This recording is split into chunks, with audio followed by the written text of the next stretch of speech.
Hello,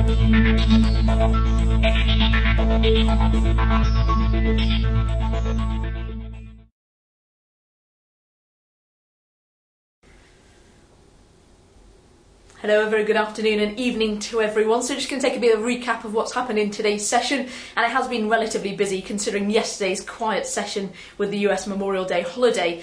Now, in terms of US data today, we saw a consumer confidence number that came in quite a bit lower than they anticipated, 69.6. That came in at 64.9. So with this, we saw a move lower in terms of the US stock futures. However, a fairly muted reaction in US Treasuries.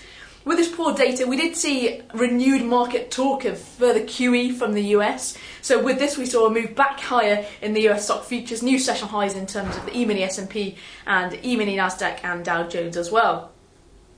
Now, in terms of commentary, we did see towards the end of the European session an EU draft law that said that EU are to propose cross-border rescue plans for ailing banks, and they're to propose this on June the 6th.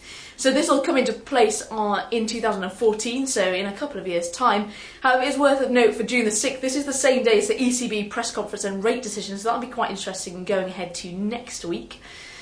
Now, in terms of the largest market move today, that was towards the end of the European session again, and that was on the back of Egan-Jones, the smaller rating agency. So they downgraded Spain yet again. That's the second time this month and the fourth time this year. So that was to B from BB-.